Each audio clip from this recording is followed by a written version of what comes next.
नमस्कार मंडळी, मी वैभव कुलकर्णी. आपण बघत आहात स्वनिर्मिती. मित्रांनो, गंगा शशीधरन नावाची एक 11 वर्षाची मुलगी आहे केरळमधली. ती व्हायोलिन वाजवते. तिनं वयाच्या 4.5 वर्षापासून व्हायोलिन शिकायला सुरुवात केली. आज ती आता 11 वर्षाची आहे. एवढ्या कमी वर्षात म्हणजे एक 7 वर्ष पकडा. 7 वर्षामध्ये तिची जी झेप आहे, ज्या पद्धतीनं ती परफॉर्मन्स करते, तो म्हणजे दैवी चमत्कार आहे असं वाटावं अशी गोष्ट आहे. आज मी त्याच्याबद्दल बोलतो.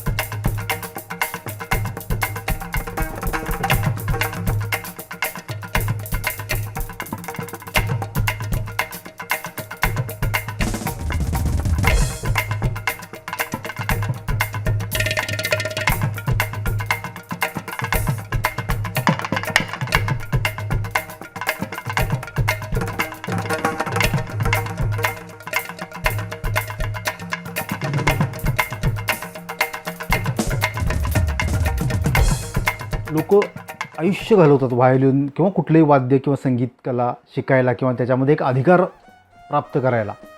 आणि एवढ्या 7 वर्षाच्या स्पॅनमध्ये ही मुलगी त्या लेवलला कशी काय पोहोचू शकते, हे म्हणजे आपण जर तिचा परफॉर्मन्स बघितला, यूट्यूबवर बरेच तिचे व्हिडिओ अवेलेबल आहेत, तर आपल्यालासुद्धा सगळ्यांना आश्चर्य वाटल्याशिवाय राहणार नाही.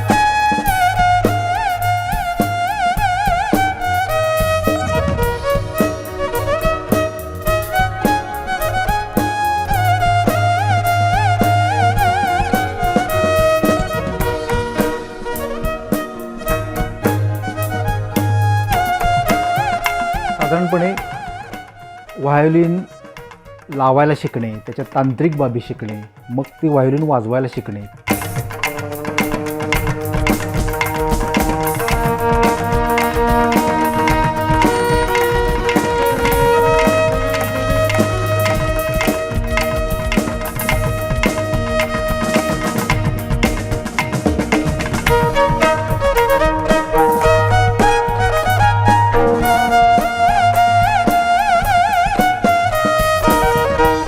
त्याच्यामध्ये सारे गम प ध निसा शिकणे, त्याच्यानंतर काही राग वगैरे येत असतील आणि तयारी झाल्यानंतर कुठलीही धून किंवा गाणं ऐकून तसं वाजवता येणे, ही एक स्टेज आहे. त्याच्यानंतरची स्टेज म्हणजे संगीताच्या मैदानातल्या सगळ्या सीमारेषा ओलांडून मुक्तपणे लीलया खेळणे आणि त्याच्यातल्या हरकती वगैरे अशा स्पॉन्टेनियसली येणे आणि त्या अगदी सहजपणे येणे.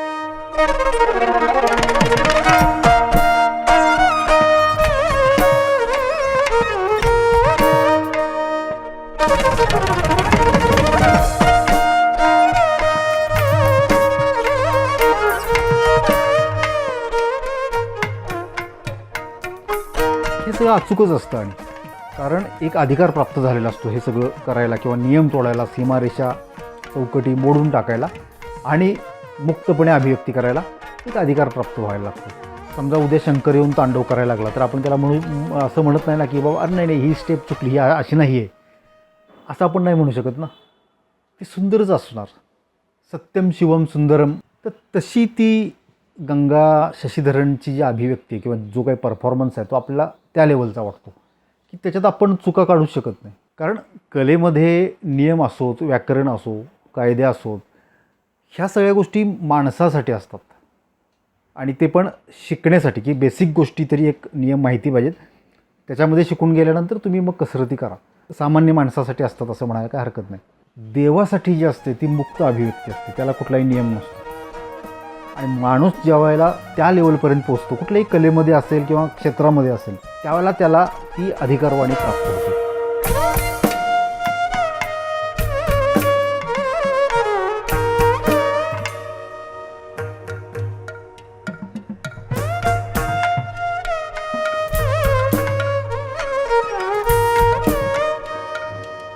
आणि देवाला आपल्याकडून म्हणजे माणसाकडून पण हेच अपेक्षित असतं की नियम वगैरे बाजूला ठेवा, तुम्ही मुक्तपणे अभिव्यक्ती करा. पण होतं काय, आपली देहबुद्धी आडवी येते आणि आपण मग बुद्धीनं विचार करून अभिव्यक्ती करतो आणि त्याला मर्यादा येतात. आपण जर गंगाला परफॉर्म करताना बघितलं तर तिचे हावभाव,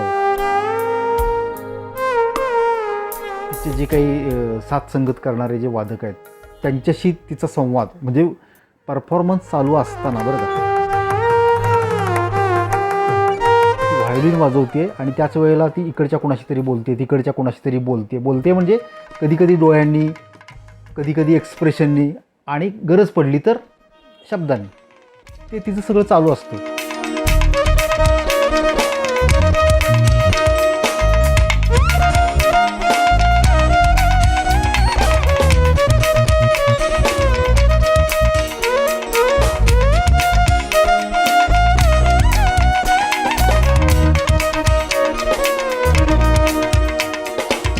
सूचना देत असेल, कधी ते गिव्ह अँड टेक्स असतील, दाद देणे घेणे ह्या गोष्टी असतील.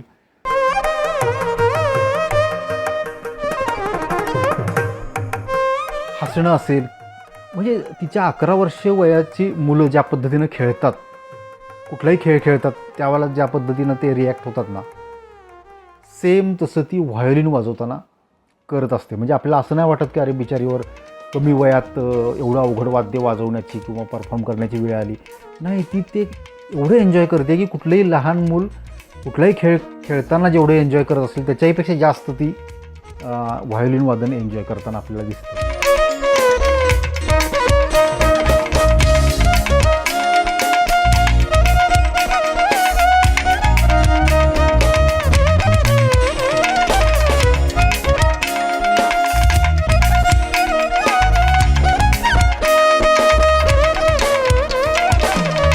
त्याच्यामध्ये सहजता असते. त्या जे काही ती वाजवत असते, आपल्याला संगीतामधलं फार काही कळत नाही, पण ज्या काही ते हरकती घेत असते किंवा काय, त्या आपल्याला असं बघतानाच कळतं की ह्या काही तिनं पाठ केलेलं नाहीत की हा राग आहे, हा असाच वाजवायचा, असं नाही आहे. ती मोकळेपणानं वाजवते आणि ते खेळते त्याच्यामध्ये. ते स्पॉन्टेनियस असतं सगळं, आपल्याला बघतानाच कळतं. ती जी सहजता आहे, तो जो कॉन्फिडन्स आहे ना, तो खतरनाक आहे. आणि आपल्याला जाणवतं की ती पूर्ण क्षमतेनं तिची अभिव्यक्ती करते, पूर्ण क्षमतेनं. बऱ्याचदा काय असतं की आपल्यावर एक प्रकारचं दडपण असतं कुठलीही अभिव्यक्त करताना. काही चुकीचं झालं तर, काही चुकलं तर, हे दडपण येतं कुठून? तर लहानपणापासून आपल्याला ते शिकवलं असतं, चुकेलं, पडशीलं, नीट. हे आपल्या पालकांनी आपल्याला दटावून ज्या वेळेला आपलं वय म्हणजे ह्या चुकांचं भान येण्याचं वय झालं तरीसुद्धा हे दडपण घेण्याची सवय आपली काही जात नाही. आणि म्हणून आपण मोकळेपणानं किंवा एवढ्या पूर्ण क्षमतेनं अभिव्यक्ती करू शकत नाही जेवढी ही गंगा किंवा तिच्यासारखी इतर मुलं जी काही मी बघितलीत. मी याच्यापूर्वी पद्मनाभला लहानपणापासून बघितले, पद्मनाभ गायकवाड, सोहम गोऱ्हाणेला बघितले. आत्ता मी एक मराठी फिल्म केली, त्याच्यामध्ये पण एक लहान 6 वर्षाचा मुलगा आहे, त्याचं आत्ता मी नाव सांगत नाही इतक्यात, त्यालाही मी काम करताना बघितले. तर मला ही सगळीच बालकं आहेत ना, ही दैवी शक्ती लाभलेली बालकं वाटलेली आहेत. म्हणजे गंगाच्या बाबतीत मी जे बोलतो आहे त्या सगळ्या गोष्टी ह्या सगळ्यांमध्ये आहेत. ही एक गोष्ट आहे की पालकांनी लहानपणापासून त्यांच्यावर पडशील, चुकशील ह्या गोष्टी, नकारात्मक गोष्टी हॅमर करून त्याची सवय लावणे हा एक भाग असेल. बरेचसे पालक असे पण असतात की त्यांचं असं काही नसतं की अरे तू खेळ, तू कर, तू म्हण गाणं, तू नाच. आणि कधीकधी त्याचा ते अतिरेक पण करतात. म्हणजे तो जर डान्सर असेल तो मुलगा किंवा मुलगी, तर ते शोलेमधली बसंती होती त्याची अगदी, आणि तिला जबरदस्तीनं नाचावंच लागतं. असे पण पालक आहेत. पण सगळ्याच केसेसमध्ये हे लागू होत नाही माझं म्हणणं. कधीकधी ते DNA मधून आलेलं असतं किंवा आध्यात्मिकदृष्ट्या बोलायचं झालं तर आधीच्या जन्मीचे काही कर्म असतील किंवा काय, त्याच्या सगळ्या मेमरीज असतील, त्याच्यामुळं असेल. पण आपण खुलेपणानं अभिव्यक्ती करू शकत नाही. लहान मुलांपासून मोठ्या माणसांपर्यंत सगळ्यांना हे लागू आहे. काही ठराविक लोकांच्या बाबतीत मात्र हे आढळतं आणि हे खूप दुर्मिळ असतं. त्याच्यामुळे ते बघितलं पाहिजे, एन्जॉय केलं पाहिजे आणि त्यांच्यामधले ते गुण घेण्याचा प्रयत्न केला पाहिजे. म्हणजे ते मुद्दाम प्रयत्नपूर्वक घ्यायचे असं नाही, पण ते आपण एन्जॉय केलं की ते येतातच, हळूहळू आपल्यामध्ये झिरपतातच. गुण हे फक्त मोठ्या माणसांमधून घेतले पाहिजेत असं काही नाही. अनेक लहान मुलांकडनं आपल्याला घेता येण्यासारखं बरंच काही असतं. आणि हे जे दडपण असतं ना आपल्याला अभिव्यक्तीचं, हे फक्त कलेच्याच बाबतीत असतं असं नाही, कुठल्याही बाबतीत. म्हणजे आपण जे करण्यासाठी जन्माला आलो आहे, कुठलंही काम असो, मजुरी असो किंवा कारखानदारी असो, नोकरी असो, त्या कामामध्ये आपला परफॉर्मन्स चांगला असला पाहिजे किंवा खुलेपणानं आपण तो परफॉर्मन्स करू शकलो पाहिजे. हे करण्यात आपल्याला जे काही अडचणी येतात, दडपण येतात ना, ती सगळी आपण ह्या पद्धतीनं मिळवलेली असतात. म्हणजे संस्कारातून असेल किंवा पूर्वजन्मीच्या काही कर्मामधून असेल ती मिळवलेली असतात. पण ज्यावेळेला आपल्याला हे लक्षात येतं त्यावेळेला आपण त्याच्यावर मात करण्याचा प्रयत्न करू शकतो असं मला वाटतं आणि तो आपण करायला पाहिजे. आणि आत्ता जो मी सिनेमा केला त्याच्यातला जो तो मुलगा आहे 6 वर्षाचा, त्याचं जर काम बघितलं तर त्याच्यावर खरं तर एक वेगळा व्हिडिओ करीन मी ज्यावेळेला तो सिनेमा रिलीज होईल किंवा त्याचं प्रमोशन सुरू होईल त्यावेळेला. असं नाही की त्याच्यावर लहानपणापासून म्हणजे जन्माला आल्यास घरातूनच ते संस्कार झालेत, घरात सगळे कलाकार आहेत वगैरे. नाही, एक सामान्य मुलगा दिवसभर गल्लीत मुलांशी खेळत असतो, शिव्या पण शिकतो त्यांच्याबरोबर, सगळ्या गोष्टी होतात. त्याच्यावर कोण फार असा आवर्जून संस्कार वगैरे करायला जात नाही. तरीसुद्धा त्याच्यामध्ये एक उपजत गुण आहे आणि सगळ्यांनाच आश्चर्य वाटते की हा आला कुठून त्याच्यात. तर विचार करायला भाग पडणाऱ्या ह्या गोष्टी आहेत की हे कुठून येतं आणि कसं एवढं भारी असू शकतं. एवढ्या कमी वयात ही मुलं एवढी मॅच्युअर्ड म्हणजे गंभीर किंवा अकाली प्रौढत्व या अर्थानं घेऊ नका. मॅच्युअर्ड म्हणजे दैवी ह्या अर्थानं तुम्ही घेऊ शकता. ती कशी काय होऊ शकतात ही विचार करायला भाग पडणारी गोष्ट आहे.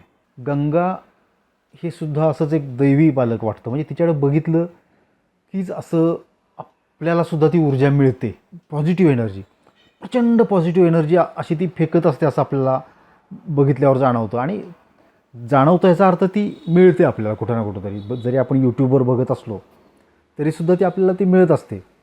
आणि आपल्याला व्हायोलिन आवडो न आवडो पण ज्यावेळेला ती गंगा वाजवत असते ना त्यावेळेला ती आपल्याला आवडतंच. जरूर बघा. व्हिडिओ आवडला असेल तर लाईक करा, शेअर करा आणि सबस्क्राईब केलं नसेल तर जरूर सबस्क्राईब करा. बेल आयकॉन पण दाबा म्हणजे काही नवीन व्हिडिओ येतील ते तुम्हाला त्याचं नोटिफिकेशन मिळेल. धन्यवाद.